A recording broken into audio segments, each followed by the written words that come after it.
After analyzing hundreds of different window details, I finally managed to perfect the Archicad window object.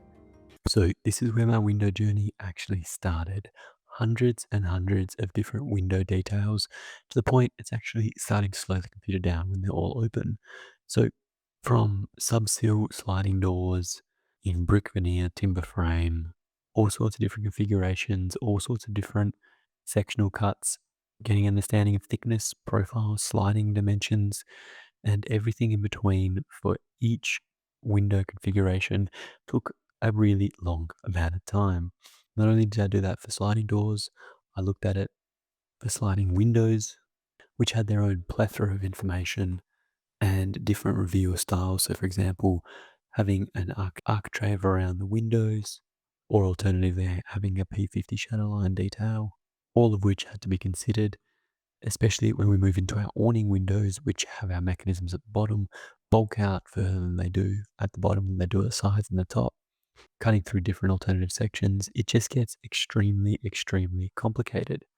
So this information has been taken into consideration, and I'll go ahead and delete this because it's just absolutely destroying my computer into a few brand new window favorites. Now, as I zoom in, you start to see that this information I've cherry picked for my favorites.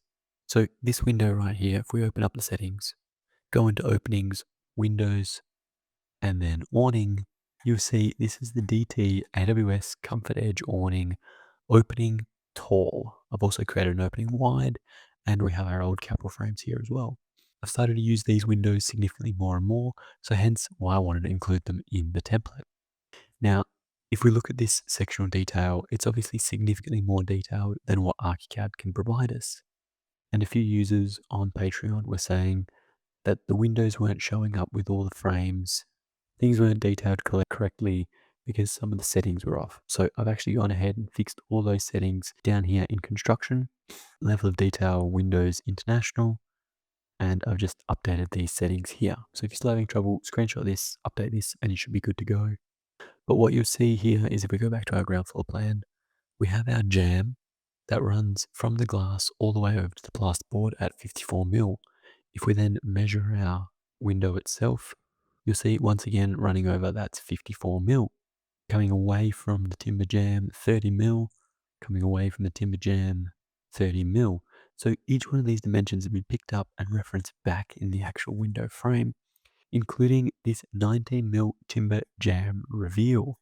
Now, I can't get into the specifics of showing the P50 shadow line groove, but I can show that 19 millimeter rebate here. So that's why the return on the plaster looks a little bit thicker.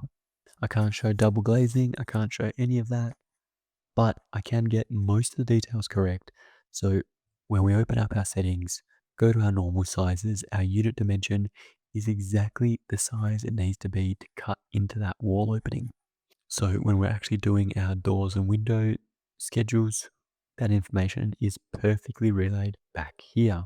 The same has been replicated obviously on the other side. Now, the thing with these windows is obviously on the exterior, you see quite a lot of frame. On the interior, if it wasn't for this little section of fly screen right here, you would see basically a total of 10 millimeters of frame, which is what we have shown here. And then that correlates even in 3D. So the purpose of this entire template is to make sure it's a smooth run from modeling to 3D to rendering and everything in between.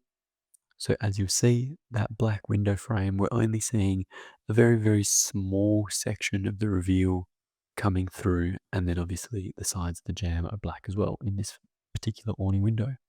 In the AWS frames, if you're wondering what they are, they're the architectural window systems here in Western Australia, and we're looking at this Vantage ComfortEdge series in particular. So that's where all of this information stems from. They obviously have this tall window, which we're talking about just now, and they have that same awning window in a different configuration if it's wide. Why they're slightly different, I have no idea, but that's what their testing has been for. So that's what I've shown here. Each one of my windows is specified out to the maximum size. So you put it in as a maximum and then you can always reduce down, but never go any larger. Now, after the awning windows is where I started to hit a bit of a snag with the default Archicad windows. these windows, despite being as good as they are and having hundreds of different options from international to Japanese to USA and everything in between, Archicad really needs to do a massive overhaul of these windows because the 4D library windows are just miles ahead.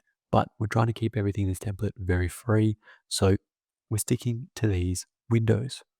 So what you'll see here is once again we have that jamb depth, 38 mils in this instance, which we've been able to articulate and replicate quite easily. Now you see once again we have the jamb depth here that we've been able to replicate over here, but where it starts to get tricky is the sliding mechanism actually goes in to the actual jamb itself rather than standing as a secondary piece like in an awning window. So this jamb should actually be the entire way out and the sliding section should go into the jamb. On the opposite side, it does the opposite. So we're not getting this clean, continuous aluminium frame blocked out on one side to look sleek and elegant. Instead, we're getting a bit of a boxy, funny looking window.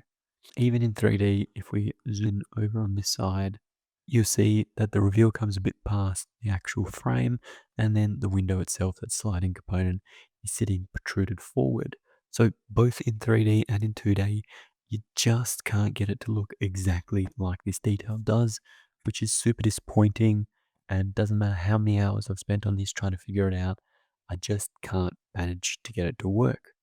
Maybe Arcade 30 will bring out this whole revolutionary windows and doors, and we can look at this again. But for now, this just is the absolute best it's going to get. Once again, we're aligning those timber jambs. We don't have that P50 shadow line detail available to us, but we do have the 19mm return, and we get it relatively correct from an architectural perspective. So that window, for instance, has been added to our favorites under sliding windows, of course.